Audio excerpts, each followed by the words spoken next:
It's that time again. It's time to think about, live through, discuss, and distinguish things that go quickly around the world. Welcome back to another live podcast, yes, live, of Is It Fast? And this week we have an awful lot to go through, but I can never do this on my own, which is why we have Other Stu. Other Stu, good evening. How are you? Good afternoon, evening, morning, good night. What day is it? Yeah, of course we're live. Yeah, I'm doing very well. Thanks, proper Stu. How are you, mate? All good, all good. There's lots and lots of motorsport in the air, many things to discuss. So that puts me firmly in my happy place. So thank you very much for coming along, all of you whom are watching. I just want to take this opportunity right at the beginning of the show to thank you for watching, listening, but just make sure that you follow us on your social media platform of choice to make sure that you hear not just this lovely podcast, but also all the lovely things that we have to do. There we go. I thought I'd get the sales pitch in early. But tonight on Is It Fast, we have got coming up the following. Audi have given the Dakar an electric shock. Porsche medal with their Macan. The BTCC are having a party in the park, and we bring you a gold medal timepiece. All of this and much more to come right here on Is It Fast? I was waiting for a video clip to just shoot in there, and yet here we still are, just talking. It's too much. It's too much to do such a thing. But if it's a video clip that you're looking for, a video clip I can provide. So we start this week not with very fast-moving tarmac, which is what it appears. That's a long intro on that one. But we do, in fact, start with Audi. And Audi this week revealed their first moving concept prototype of the Audi RSQ Etron. Now, Audi have obviously been doing an awful lot in the EV space. They're obviously quite well known for being pretty good in the racing sphere. And one of the places, one of the arenas that they want to take their Audi brand, their Vorsprung durch Technik, is to the Dakar Rally. So what you're looking at here is the brand new Audi RSQ Etron, 671 brake horsepower. That's an electric engine on the front axle, an electric engine on the rear axle. The technology has been taken from their Formula E racing car, but because in the Dakar, you travel around about 500 miles a day, which is an awfully long way. You need to find a way of recharging your electric Dakar rally car on the go. So they do actually have a petrol engine in there as well, but it isn't driving the car. In fact, what it's doing is charging the motors, and the engine that they have chosen to charge their electric engines on the go is none other than their 2-litre turbocharged petrol engine that they used in their now retired RS5 DTM touring car racer. So it's a pretty hefty bit of kit that they're using, but it looks angry. And Stu, what do you reckon, mate? It looks like a mental RC car. It's absolutely fantastic. God, who says that you can't have a hardcore monster car that's an EV? This thing looks absolutely brilliant. Loving the bright red kind of accents on it, highlighting the wheels, and it just makes it look even more intimidating if that's possible. It's a pretty scary piece of kit, right? Yeah. And the thing is, no, go on. No, I'm absolutely agreeing with it. It really is. And it's just amazing the kind of range that they're looking to get from this with the EV batteries. Are fantastic. What kind of range are they looking at? Oh, I did have it in my notes and I've lost it. Do you know why? Because I also had it in my notes and I've lost it too. It goes distance with power. But yes, this is... Yeah, I'm going to say this. Surely, when you're in the desert racing, that has to be an ideal opportunity to put some solar panels on your car and get the thing charging as you go. That's a really interesting point. You are out there in the desert. So for those of you who don't know, the Dakar Rally traditionally takes place across deserty type terrain. So traditionally, you would drive from Paris in France to Dakar in Senegal and experience all that stuff in between. The Dakar most recently has actually been taking place in Saudi Arabia for a number of different reasons. Yeah, that's Saudi Arabia famous for being a desert. Well, yeah, it might have something to do with that. Might also be something to do with terrorism, and the safety of the drivers on the old routes. There's no terrorism in Saudi Arabia. That's not. If anybody's watching, I'm digging quite a big hole. I'm going to stop. But yeah, it would be to bring us swiftly back to the point. If you're in the desert, which is where this thing is going to do its thing, yeah, solar panels on the roof. I imagine it's a weight thing. It must be, yeah. But then you can get kind of the really thin solar panels. I don't know. I'm sure somebody at Audi thought of this. If they're watching this and thinking those Is It Fast boys have cracked it, then please think of us. I mean, we all bait with the ideas, guys. Solar panels on the roof. Boom! You got yourself a Dakar-winning rally Audi. You're welcome. But if you're, by the way, I'm a massive fan of the Dakar. It was the Dakar rally that got me into motorsport all way back when in the 90s, and I've enjoyed it ever since. And I think it's great to see Audi as a brand doing the Dakar. So that'll be doing the Dakar with this. So that'll be cool. Sounds like an awesome 80s dance. Do the Dakar. Do the Dakar. Yeah, that could work. I bet it is. I bet. Tune it. If you're watching this, tell us in the comments, is the Dakar a dance? Do the Dakar dance. Feels like Men at Work might have covered this at some point. But there we go. The brand new Audi RSQ Etron Dakar rally car. A car for the future, but in the now. So tell us what you think. Are Audi going to win the Dakar with this particular machine? Do you care that it's electric or not? What do you think of the styling? I think it looks like an angry little beetle whilst zooming around, and Stu think it looks like a little RC car, which it does. I mean, it is essentially an RC car, isn't it? So it really is. But if someone was cleverly shooting this, like footage that we're watching right now on the screen, and you were to say, "Oh yeah, that's actually a 1/16th model," you wouldn't be that surprised. No, you wouldn't. I would. Yeah, it's what some of my favorite film on the internet, apart from the obvious, is little tiny RC cars that are filmed to make them look like they're big cars. And they do all these crazy things. It's a bit of a thing at the moment, and I'm quite enjoying it. But there you go. The Audi. Do you realize the Audi RSQ actually featured in a film? And it's an animation film called Spies in Disguise, which features Will Smith being turned into a pigeon. There you go. Cool. That is ridiculous. I believe you, though. But I'm also simultaneously worried all at the same time. Thank you very much, everyone, for your comments. I can see them flooding in, which is wonderful. Thank you very much for the continued support and engagement. I see there's a few points there, which we shall pick on slightly further into the show. I'm kind of half reading them, half doing this, and it looks like there's some interesting points, but we must move on whilst remaining on the electric-driven theme, which seems to be a theme, well, pretty much of our age, and let's be honest, it's not going anywhere quick. So news although, yeah, it's going relatively quick given the speed of these new machines, but news from Mercedes-Benz.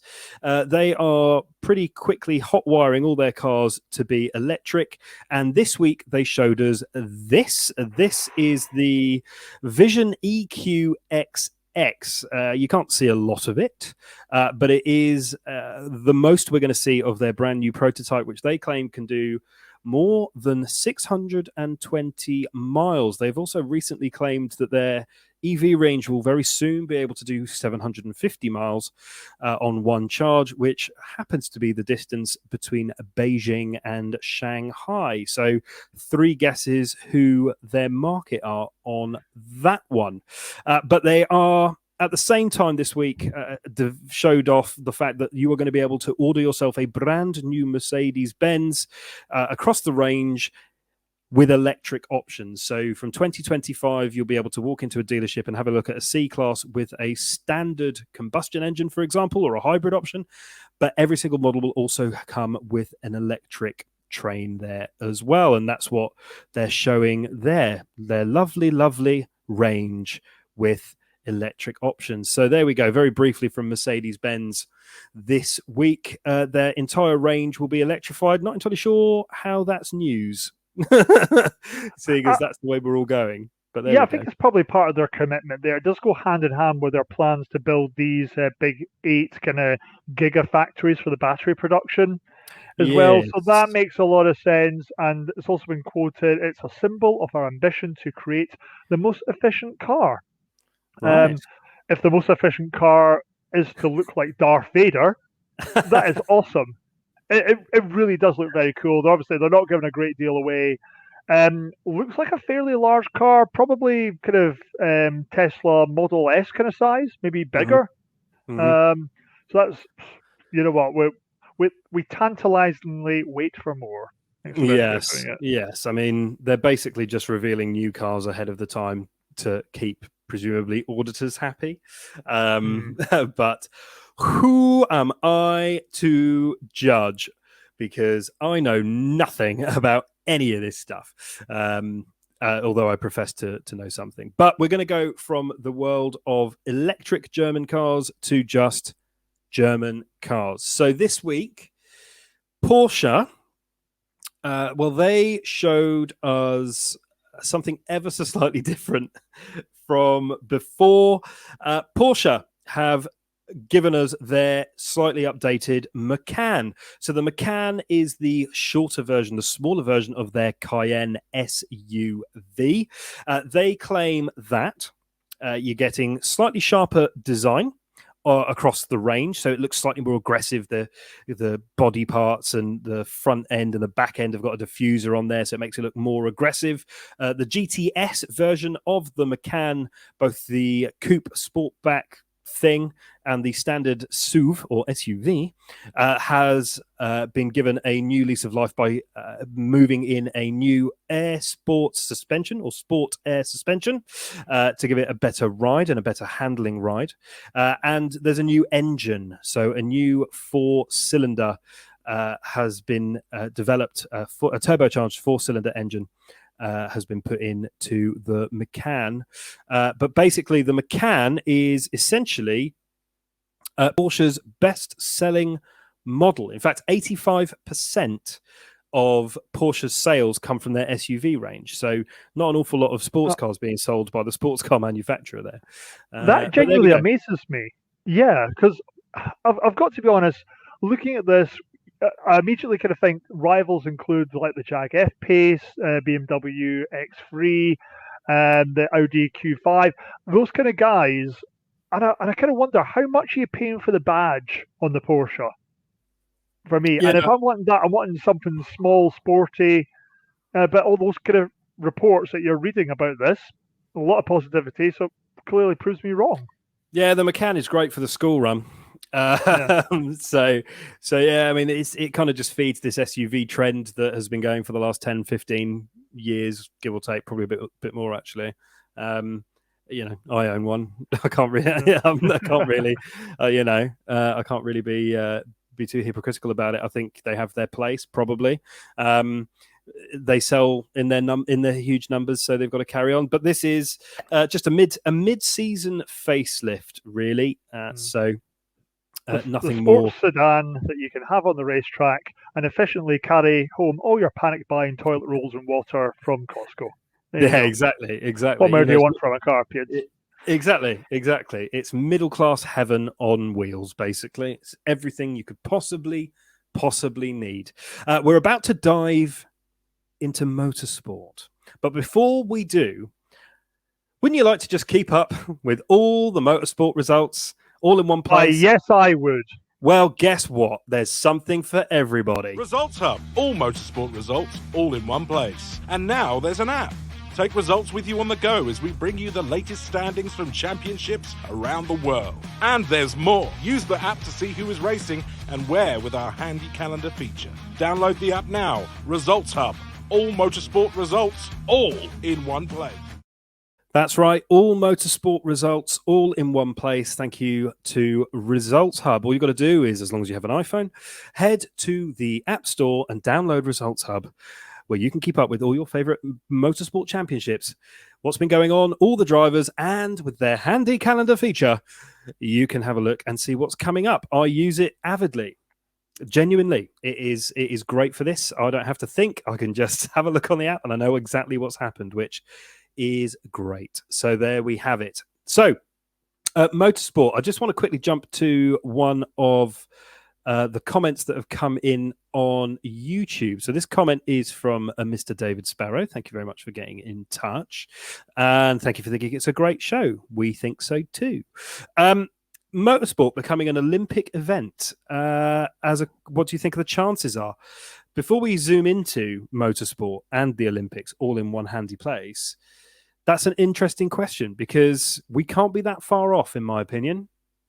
No, I don't know what the rules are. Why not? What's the difference between all the equestrian stuff that was on this morning and right. some of that? We're not talking about kind of motorboards, things like that. Somebody on a bike as well, watching the triathlon stuff. Right. What's the difference having a car in there? Exactly. And this is David, you raise a very interesting question because I thought the very same during this most recent Olympics in Nippon, and which is Japanese for Tokyo. No, Japanese for Japan. Sorry if I mispronounced that, but it's the very little thing I learned when I was in Japan. And yeah, horses are doing most of the work when you're dancing around on them. And fair enough. By the way, have you ever seen a horse play badminton? What is up with that? Yeah, just entered a very interesting episode of Rick and Morty there. But yeah, I think the chances most probably are slim because it's got an engine. But if skateboards are allowed, and I've got nothing against skateboardists taking part in the Olympics, I think it's a very valid thing. Then surely things like scooters, and then kind of Red Bull soapbox, and then eventually we'll get to maybe something aided. But who knows? Who knows, David? Have you seen any of the skateboarding during the Olympics? It's absolutely crazy. Thank God it's happening during the school holidays. Because all the gold medal winners are like 12, 13. They are. They're properly young. And mind you, these Olympians, they're getting younger, like the firemen and the police and the teachers. It's anyway, but thank you for your question, David.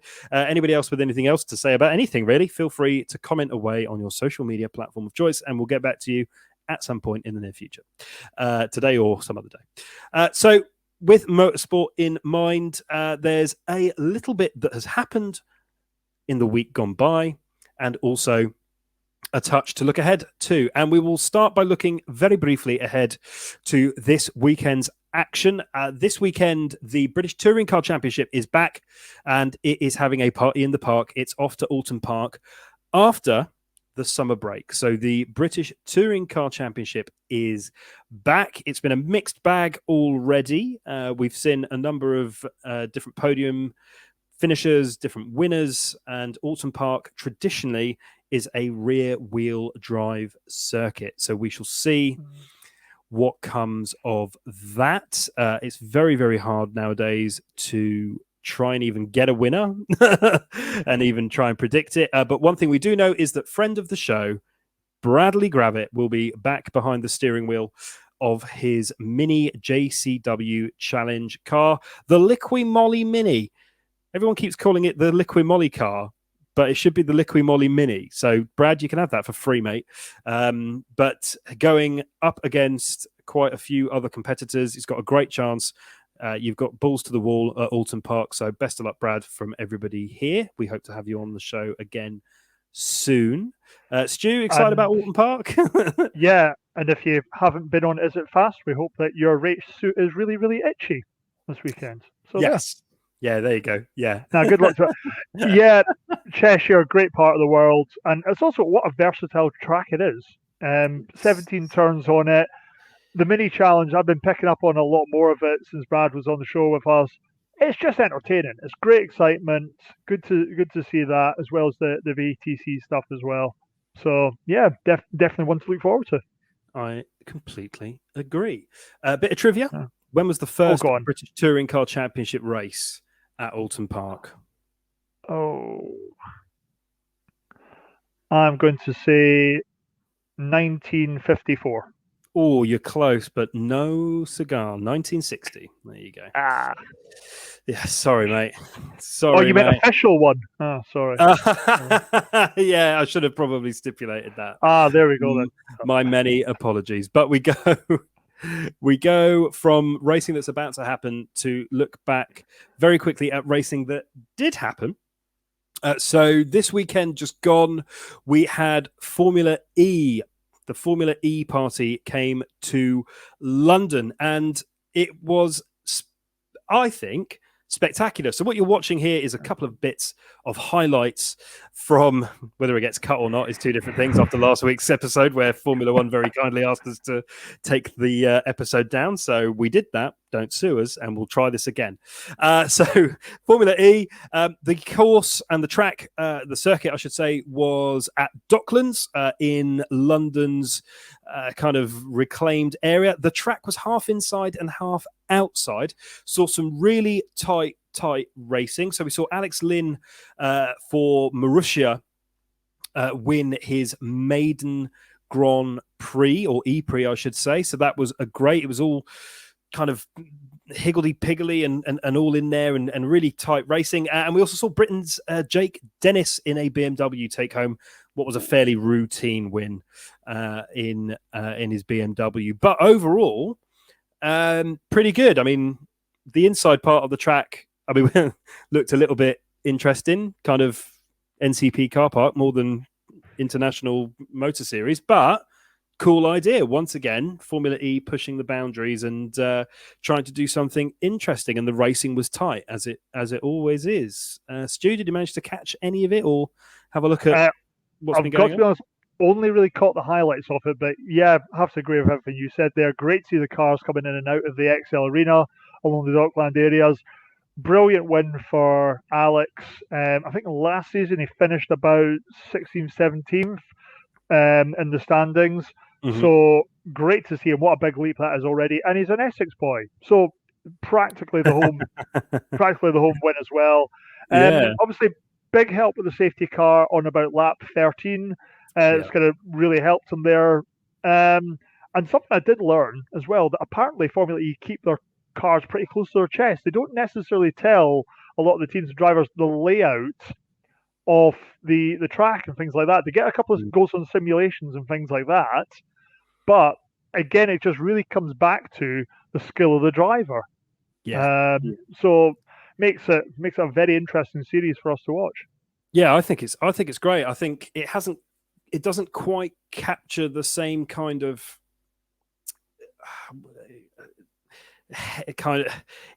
you don't get the excitement from fans, motorsport fans, for Formula E in the same way that you do for other championships. And I think it's unfair to pitch it against Formula One. It's a very, it's obviously a much younger championship. It's got very different demographic, different approach. It comes from a completely different space. And they're trying to do something different, which in motorsport is quite hard to find. And I think doing things like this, bombing around the XL, going from inside to outside, wet outside, dry inside, was really, really innovative. I saw a lot on social media of people being invited along to experience it behind the scenes. Thanks very much for the invite, Formula E. Must have got lost in the post. But I thought it was great. I think it's great. I've been into it for a long, long time, and I think this weekend in London was a really, really, really, really good advert for what's to come. So there you go, the London E-Prix, and well done to the two winners there as well, who deservedly got their moment in the spotlight. So yeah, tell us in the comments what you think of Formula E. Did you watch the match? Did you watch the E-Prix? Were you at the E-Prix? Did you watch live from London? Tell us what you thought and what you think. Very, very interested to hear people's thoughts on Formula E. And moving from racing what has happened to racing what will be. This weekend, we have got a couple of championships coming back. Not only the BTCC, as previously mentioned, Formula One heads to the Hungaroring, but I'm not talking about Formula One anymore. After our little run-in last week, they can go away. But we do have the return of the European TCR series, and that is heading to Spa, one of the most incredible racetracks in the world, nay, the universe. So last time out, we had a couple of winners at Zandvoort. There's Mr. Tom Coronel, one of the biggest personalities in world motorsport, celebrating after bringing home his Audi in first place in the first race. There's his Audi for anybody who's wondering.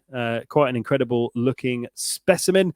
And then race number 2, last time out at Zandvoort, saw Girolami in his Honda Civic taking home the victory there. So in terms of what we have coming into the European TCR at Spa, we've got Girolami in first place in the championship. Mikel Ascona, possibly the busiest man in motorsport. He's racing in the electric TCR series.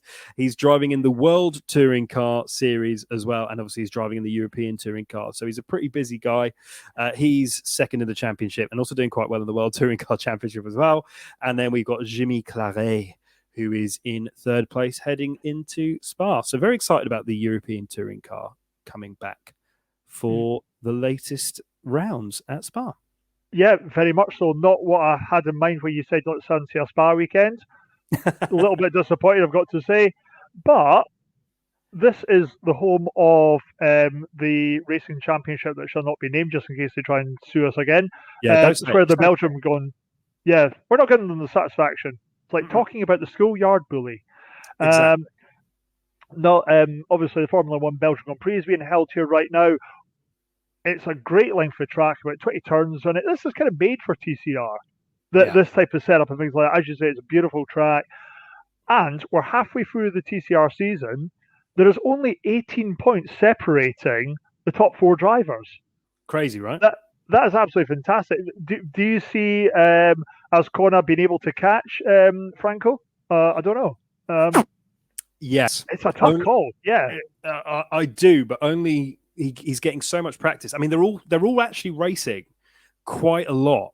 Tom Coronel there, even he was in South America earlier in the week, racing in TCR South America, and was a winner, was on the podium. So, they're staying sharp, they're staying focused. I think it's getting easier-ish to travel around a little bit, so it's making their lives easier away from track to be more competitive. A happy driver is a good driver, I guess. So from that perspective, it's the European TCR particularly is, as you say, one of the tightest in the world. And you tune in, the racing is always exciting. The best thing about touring car racing anywhere in the world is that you get to see cars that are essentially road cars, but out there being raced to within an inch of their lives. And I think it's great. So yes, very much looking forward to it. And Spa, as you say, as a racetrack is awesome. If you've ever gone, then you'll know what I'm talking about. If you've ever get the opportunity to go, I would recommend that you do. I was very lucky to have gone. And I'll tell you what, when you look at Eau Rouge on the TV or the internet TV, and then you see it in real life, then you really have an appreciation for Eau Rouge as one of the most famous bits of track and corners in the world. The gradient on that thing. And if you don't plant it all the way through and just commit to it, you get yourself an awful lot of bother. You can't see anything at the top of that ridge. You think you can on the TV, but you can't. It is, I am almost certain I wouldn't have the minerals to drive that track full pelt. And these people do. And it's incredible. So yes, Spa is undoubtedly, along with Le Mans, Silverstone, probably, and Monza, probably my top in my top 5 tracks. It's an incredible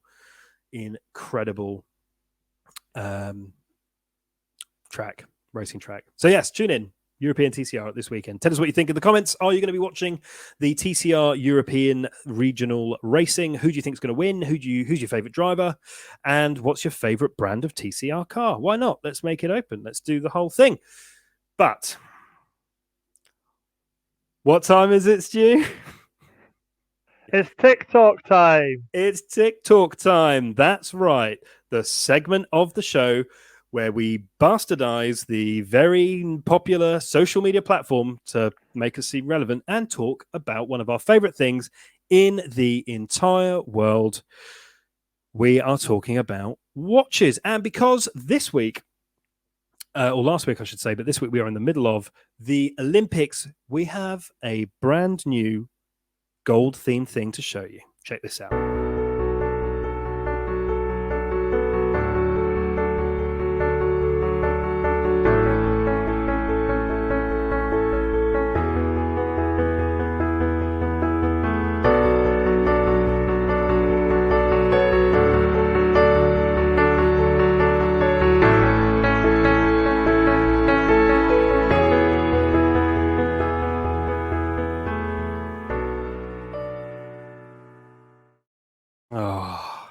Isn't that nice?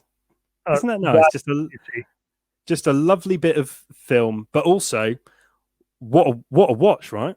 What a watch. So that is one of a collection of celebratory Olympic Omega Seamaster watches that you can get your hands on. This one here is the Aquaterra, which is basically modeled on the Tokyo logo, I guess, for the games, which I think personally is beautiful. £5,370 to get yourself one of those. I think it's great. Omega are the official timekeepers of the Tokyo 2020 games, and it's the 29th time that Omega have been the official timekeeper of the Olympic Games. And there is a host of options there to get your hands on. So if you look at the screen, you'll be able to see there that there are just a number of options to get your hand on across the whole Olympic range of Omega. What do you reckon, Stu? Bit of you? Yeah, very much bit of me. Limited edition of 2020, of course. I think they're maybe missing one. Maybe the mascot stole one. He has to dance around in Tokyo in a really hot suit. I think he deserves a watch, let's be fair. Yeah, I love the symbol of the games being very much part of the face of the watch. It really does look, and I did this earlier, it does work. If you zoom yourself into the screen really quickly, it looks like the last thing Tom Daly sees when he hits the water. Which is fantastic. Definitely worth trying. My one minor criticism of it, it's the rubber strap. That is not a friend of anyone that has arm hair. I can vouch for that. That's it exactly. Yeah, no, absolutely. But I think overall a less divisive watch than last week. But this is very much I love it. I think it's great. I think they're beautiful, to be honest. Yeah, absolutely. And if you're not into having one with a leather strap and with that bluey color, then you can see that there's a range. Not that we're being paid by Omega to promote these. I just think they're great. The Aquaterra coaxial master chronometer with the gold, as you see there. Just shy of 16 grand. But then a couple of more original ones there.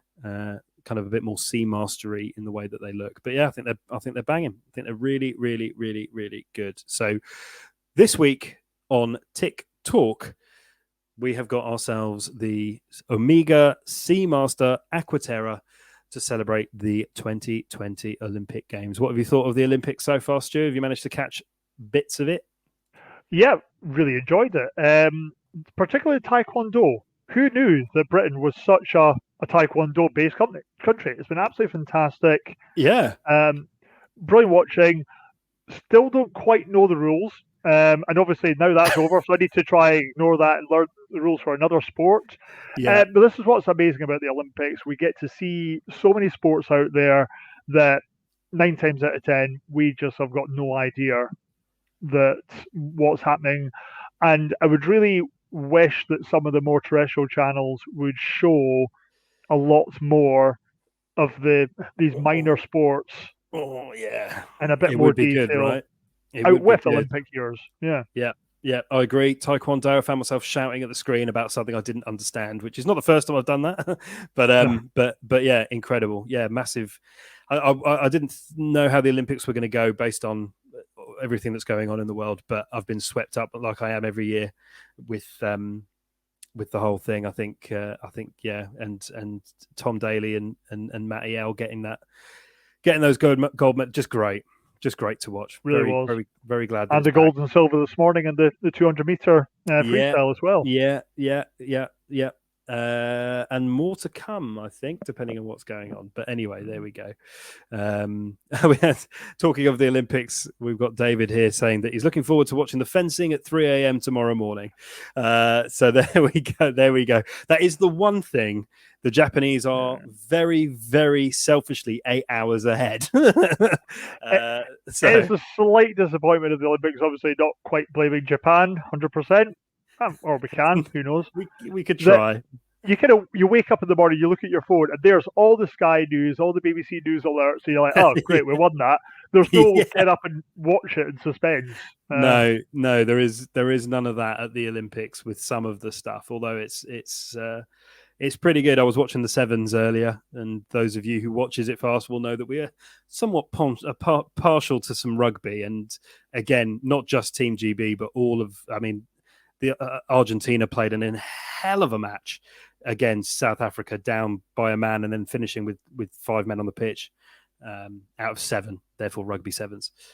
Just great. Just really, really good. Really, really looking forward to all of it. There's lots going on this weekend. Olympics, TCR, the Formula Series we don't mention anymore because of the potential lawsuit, and the BTCC, and of course all the supporting packages. So best of luck to everybody who's ever been on the show that's racing this weekend, because it feels like there's a lot of them. So there we have it. And talking of sports, we do have one last pitch and bit of news from Is It Fast, and I'm going to leave it to other Stu because I don't fully understand what it is, but I know it's pronounced Umbro. That is correct. No, we are absolutely delighted to announce that Is It Fast is now working in partnership with Umbro, the worldwide recognized sports brand. And we're just absolutely delighted. Really, they produce some great quality stuff. For me, very selfishly, always loved the retro Scotland shirts from it as well. The classic diamonds down the sleeves look absolutely brilliant. We are just, we're over the moon really to be part of the Umbro family. Yeah. As well, joining some of the biggest names in sport. We've obviously got the Williams F1 team, West Ham United in the English Premiership as well, and the third biggest football team in Edinburgh as well. There you go. So good one to be involved with. Thanks very much, guys. I didn't think Stirling was in Edinburgh. No, it's slightly. It's another one. Kind of the west of the city. I don't even really know if it's Edinburgh. I don't know it personally. I don't know it, but there we go. No, just to mirror Stu there. Yeah, absolutely. Just proud to announce that we are affiliated with Umbro now. So if you go to our website and head to the little tab that says Umbro, and it's very handily put there with an Umbro logo, then please do head over there, explore what Umbro have to offer. The Williams kit, I will say, the Formula kit is very, very good. So feel free. And if you buy something from the store by getting there via isitfast.co.uk, then you will be in turn supporting Is It Fast, because they're going to give us some money for that. So that'll be lovely. But most of all, Umbro do incredible stuff. So do head to the website and then head from there. After you've had a little look around and see what you've missed over the last few weeks from Is It Fast, head over there and buy yourself some stash. And it is on that note that I must thank you all very, very much for listening, watching, being around, generally perusing the fast world that is It Fast? And of course, another week comes to an end as far as this podcast is concerned. And I must say thank you to Other Stu. Thank you, Other Stu. Thank you very much, Proper Stu. Can I just say one last final thing as well? I was very lucky this weekend to be in Bristol and went over to the Clifton Classic Car Rally. What a parade of vehicles they had. Absolutely fantastic. The weather threatened a wee bit for the guys, but great turnout. Really, it's always a pleasure to see people of all ages, ranges, everything like that, enjoying their motorsport, just taking a nice drive through Clifton, beautiful part of the world. So, yeah, very enjoyable. Thanks very much. Oh, there you go. Yes. Hello to everybody at the car club. That sounded great. I haven't been to a car show in ages. Fuming. But there we go. Yes, indeed. Hello to everybody. And make sure that you do follow us on your social media platform of choice to keep up to date with not just the live podcasts that we do every single week at alternating times until we find out which one we like the best, but also to keep up with all the live motorsport that we show right here on Is It Fast, the highlights programs, original, informative, educational, and entertaining programming. I'm led to believe we do. Also here on Is It Fast, along with keeping up with the latest news. So thank you very much for tuning in. And until next week, we shall catch you soon. Bye-bye, everybody.